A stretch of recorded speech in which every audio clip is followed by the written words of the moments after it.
Good evening, lovely people. I'm KP.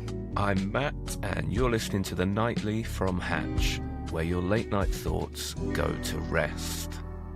Good evening, KP. Good evening. I'm feeling very restful this evening. Yeah. I have many, many thoughts that I'm ready to put to bed. Well, you've come to the right place. Absolutely. No one's asking, but I did recently spend time in a lovely beach town, and I keep thinking about that. It's just a real vibe in a beach town.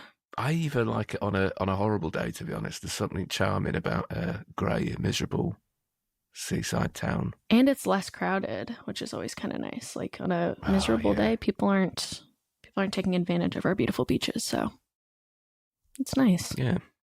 There's a lot of interesting folk that live there full time too, to have to live round here in a beach town. I don't know if I have the guts for it. For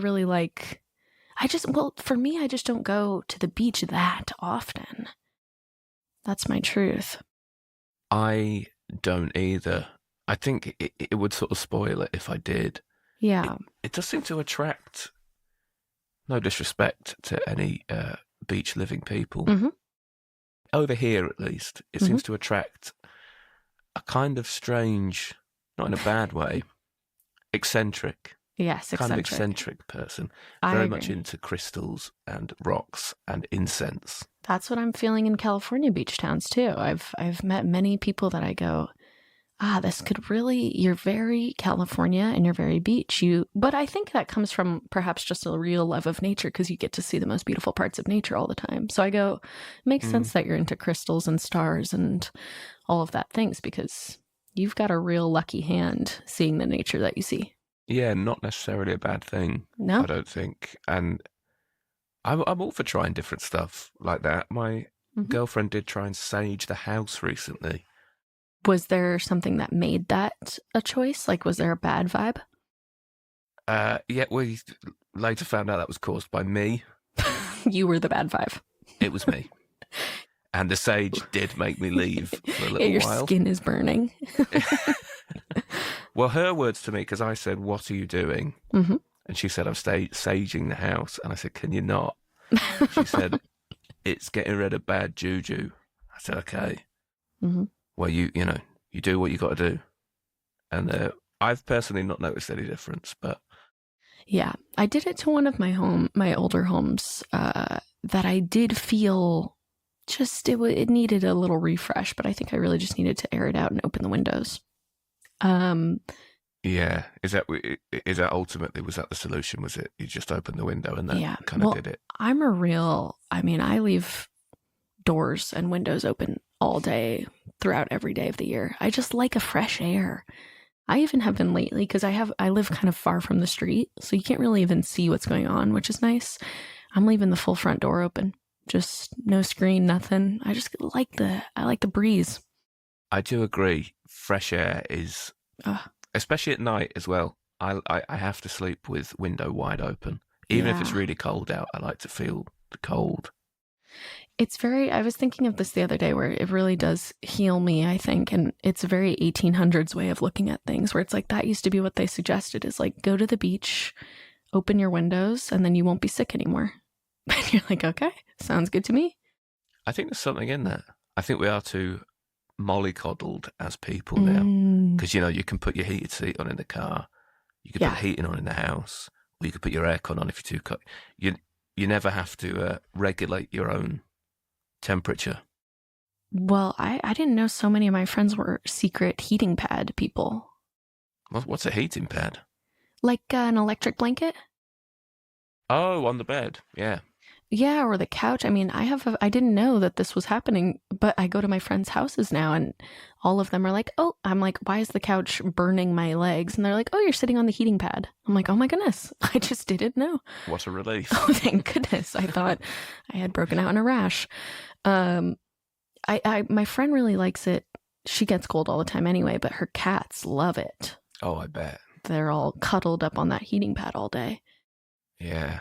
But I think it's okay to be a little cold sometimes. I'm not going to get a heating pad.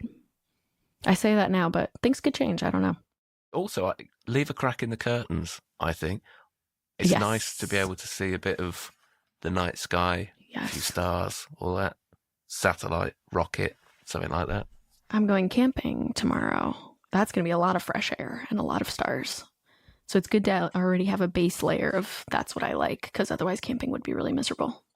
Yeah, I can't condone that, but That's one step too far for you. Too much fresh I've air. got a house. Yes, that's one of the most beautiful things about this day and age is indoor living.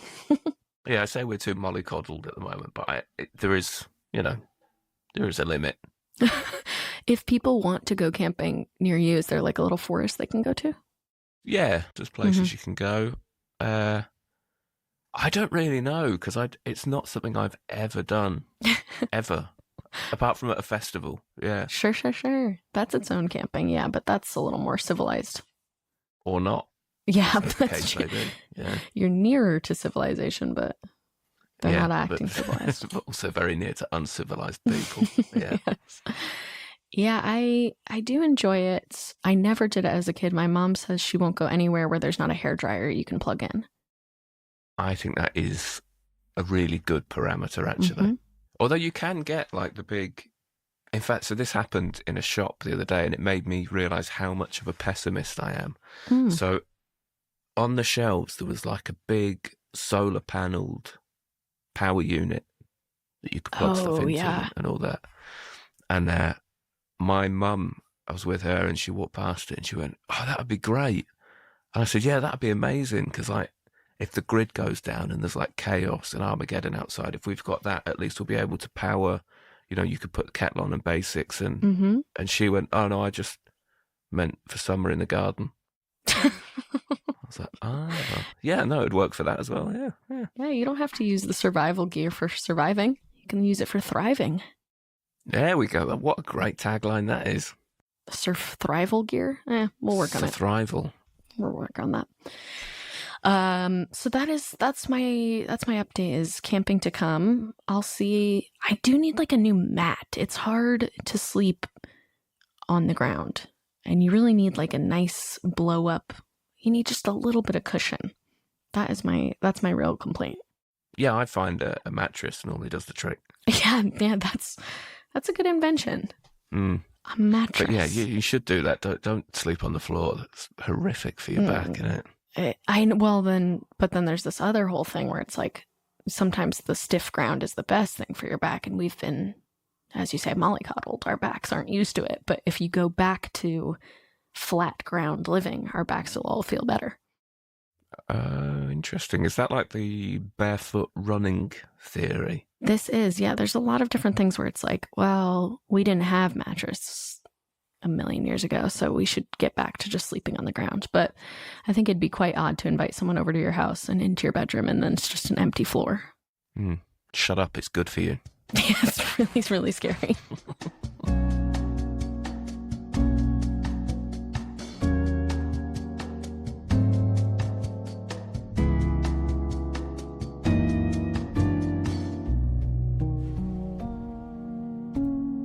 Speaking of nighttime, I've been thinking on the moon lately. I can believe it. Beautiful moon. And we, of course, had Artemis II not too long ago, a mission to the moon, or around it. Very exciting. And if I'm not mistaken, Artemis II was like, we're going to go see the other side of it. We're going to orbit the moon so we can look at the other side that we didn't see the first time, right? That is exactly it. Okay, because I did have a chat with Josh about this recently. Okay. And I think the phrase was a slingshot around the moon. Yes. So it's like do you know how far the moon is away, by the way? Not off the top of my head. I looked really stupid. We had a little quiz about a few space questions. And, I mean, to put it in context, I was around 246,000 miles out. That's what you guessed? That's what I was away from the answer. Oh, yeah. I think it was about 250,000. That's how far away we are from the moon. 250,000. And you guessed? About 2,000. 2,000 is... We could skip on it. We could just sort of...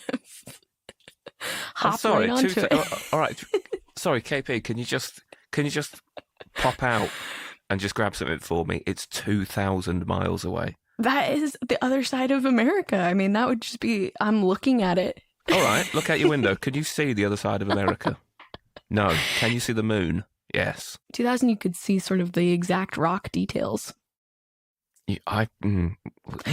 Through a telescope, you could. I'm just getting word now that it's not actually. It's 238,900 miles away, so not as bad as I thought. It was the Artemis 11. Okay. The astronauts there. That's how far they went. 250,000. 250 is okay. So they were right up on it. Mm-hmm. And that was the record for the furthest distance away from Earth that anyone had gone. Yeah. Because they slingshotted around the side, and the other ones we just landed on the front side of it. Okay. Yeah, whereas they went around the back and came back. I still think that is mad, isn't it? Yeah. You can't pit 2,000 miles. You can't picture that, can you? And the moon's still massive. You look out the window, the moon's massive. The moon is massive. That is something that I'd like to look at. How big is the moon? That's a great question, actually. Okay, let me look this up in the Pillow Fort Encyclopedia. I think you win on this because the moon is smaller than I thought. Oh, yeah? The whole moon, the radius is 1,080 miles. Are you kidding me? Is that bigger or smaller than you thought? Well, I think that's relatively small, but it still looks big out the window, doesn't it? Yeah. Which would suggest it's closer than 250,000 miles or whatever it is. 238,000. So 1,000 miles, yeah, because it is 27% of our diameter. So it's 30%, which I think that's big. Just getting word from our producer that radius is halfway. Oh, got it. Diameter is 2,159 miles. I thought radius was... We're the worst people to be doing this right now. I did a joke once about space, and it went mega viral. Ah. But because I basically tried the joke twice and I didn't like it. Okay. So I just uploaded it and put it on the internet, and it went massive. And because I'd only tried it once or twice, I hadn't checked my facts or anything. I just said whatever came into my head. And just going off of pure vibes. My word. Deluge. Thousands of comments going, oh my God, you got all the numbers wrong. What are you talking about? Well, numbers are suggestions for comedians. We don't deal with that. No, we don't. Also, have you been? Yeah. Yeah, exactly. Wow. Okay, so the moon is 2,000 miles in diameter. So if it was only 2,000 miles away, we would sort of be plunged into darkness at all times. Just want to... Yeah. But I have been thinking of the moon and the first moon landing because I didn't know a ton. I wasn't there. I'm Apollo 11. Apollo 11, exactly. I wasn't around yet. I was a twinkle in the world's eye. And so I was looking up some cool things on this space flight. Obviously, we all know that this was on the heels of the space race. America versus Soviet Union, post-Cold War rivalry. This was like, which of us is the most advanced nation? Who can get up there first? That was the whole vibe. And this was kind of spanned like 3 presidents. This was like ended in Nixon. Kennedy really wanted us to get there. And then I think even in the beginning, we had a little bit of who was before that. You know, the guy, I mean, I don't even have to say it. We all know him. Yeah, come on. Come on. Let's not insult the listeners. We all know who was before Kennedy, so let's not even get into that. It was. Do you know what? I was going to say Eisenhower. In fact, no, I could still say Eisenhower. And I think the producer just said it's Eisenhower, but I was going to say Eisenhower. And then after you said it, I was about to say it. Yeah. And I imagine all the listeners have already said Eisenhower. Absolutely. So we lost the space race, the race to actual space. America lost because they sent Yuri Gagarin, the cosmonaut. Gagarin, absolutely. The cosmonaut. Russia sent him out first and he orbited the Earth. Then 1 month later, we're like, wait, we just figured it out. We got out there. Alan Shepard He had a 15-minute suborbital flight. So this was like, we got to go to the moon. We just have to get there. And we assembled a real Kraken team. We got Armstrong. We got Collins. We got Aldrin. Do you know what is interesting? The famous quote that Neil Armstrong did, which of course is KP. This was an awesome time. I'm going to head out. You guys cool without me?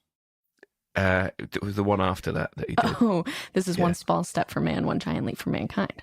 That one. Yeah. Oh, okay. That it's not actually what he said. Oh wait, no, it was. What did you say?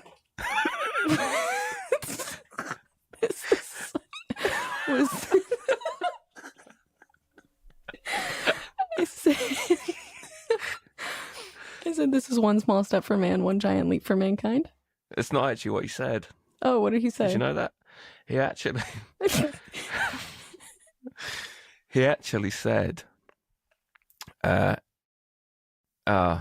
that is what he said.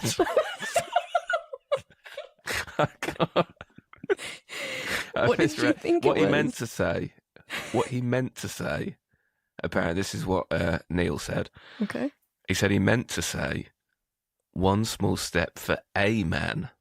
But he dropped the A when he said it in the space. I like it. It's cleaner without the A. We understood what he meant. Yeah, not actually the greatest fact in the world. That when I saw it, sort of skimming past it, I thought that was far more interesting than it actually was, because it could just be a lie.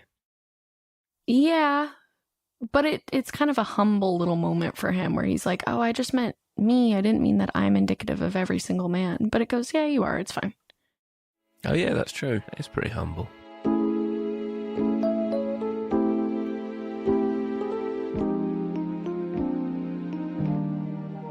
I like the name Sea of Tranquility.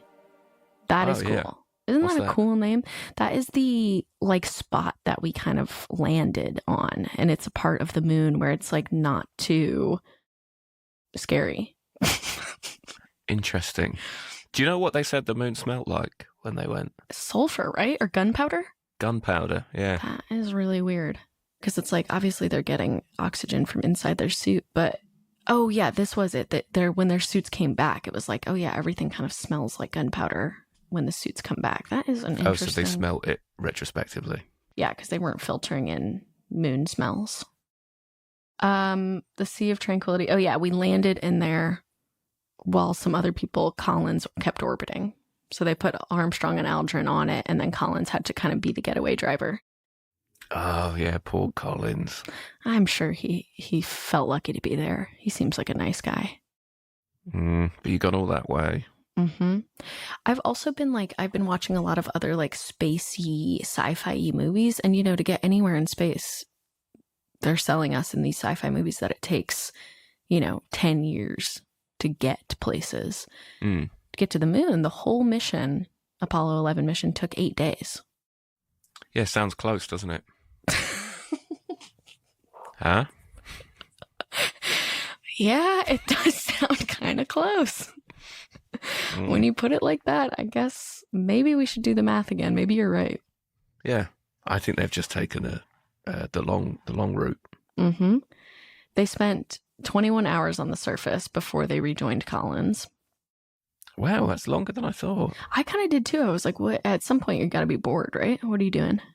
21 hours up there? Yeah, because there's famously not a lot to do, really, is there?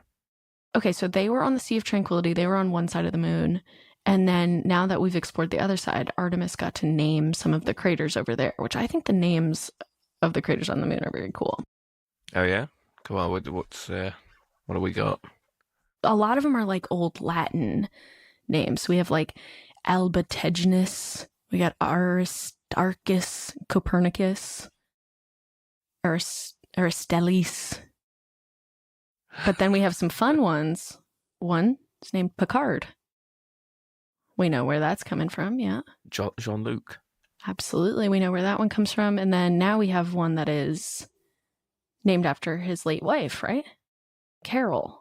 Carol. For this commander on Artemis's late wife, which is really lovely and beautiful. That's a very nice touch. Chicard next to Picard. Seriously? I don't think it's next to, but there is a Chicard. It's just sort of running out at that point. I know, they're just rhyming. But I like the crater names. I'll say it. Yeah. No, I agree. I'm a big fan. Mm-hmm. With that, KP, I think we've basically covered everything that we possibly could with the Apollo 11 mission with, frankly, incredible accuracy. This is the guide to the moon. Just re-listen to this if you have any science questions. Yeah, or obviously any of the 24-hour news channels. If you want experts to speak on the next space mission, please do get in touch. Very reasonable price structure. Well, with all this moon talk, I think it is time to say goodnight to the moon. And I would specifically like to say goodnight to any astronauts at all. It is so cool what you got into. It's kind of like you get to be, as a kid, you say, I want to be an astronaut, and then you guys did it. So I'm saying goodnight to all of the astronauts and all of the people obsessed with space. I would also like to add to that, goodnight to everyone else related to said astronauts. In fact, if you are an astronaut or tangentially related to an astronaut and you want to fact check what we've done tonight, please do write in to thenightly@hatch.co. And, be gentle. Be gentle with those fact checks. But firm. But firm. We need to learn our lesson. This was one small recording for man, one giant night-night to you all.